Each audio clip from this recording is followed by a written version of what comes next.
საქართველოში ბრიტანეთის საელჩო სოციალურ ქსელში განცხადებას ავრცელებს. დიპლომატიური უწყება ოცნების მთავრობას ადგილობრივი თვითმმართველობის არჩევნების დასაკვირვებლად ეუთო ოდირის მისიის მოწვევისა და 2024 წლის საპარლამენტო არჩევნებთან დაკავშირებით ოდირის საბოლოო ანგარიში გაცემული ყველა რეკომენდაციის გათვალისწინებისკენ მოუწოდებს. საელჩო განცხადებაში ასევე ეხმაურება ოცნების ლიდერების კომენტარებს, რომლებიც უცხოეთიდან სამოქალაქო საზოგადოების დაფინანსებას, პროპაგანდისა და ექსტრემიზმის წახალისებას უწოდებენ. ბრიტანეთის საელჩო ამგვარ შეფასებებს არ ეთანხმება.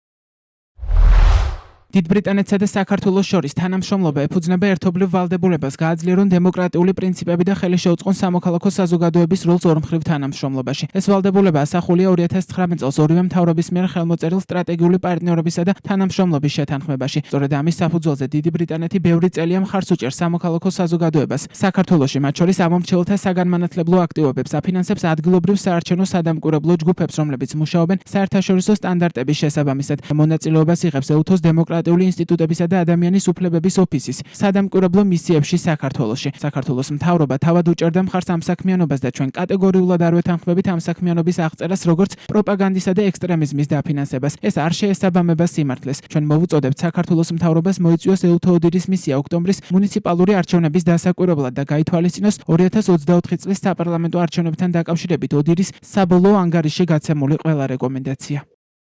ბრიტანეთის საელჩოს განცხადებას გამოეხმაურა ქართული ოცნების პარლამენტის თავმჯდომარე შალვა პაპუაშვილი. მისი თქმით, დიპლომატიური უწყების ქმედება ბავშვის საქციელს გავს, რომელიც მოპარულ ნივთს მუჭში მალავს, რადგან პაპუაშვილის მტკიცებით, საელჩო არასაჯაროებს ინფორმაციას იმის შესახებ, თუ ვის აფინანსებს საქართველოში. დღეს მე მოვისმინე მათ განცხადებაში, რომ ისინი არ ეთანხმებიან მოსაზრებას, რომ აფინანსებენ პროპაგანდას და ექსტრემიზმს. იცით რა, ბრიტანეთის საელჩოს ეს საქციელი უკვე გავს იმ ბავშვის საქციელს, რომელიც რაღაც ნივთს, მოპარულ ნივთს მუჭაში დამალავს და რომ ეუბნებიან რა გაქვს მუჭაში, ამბობს არაფერია.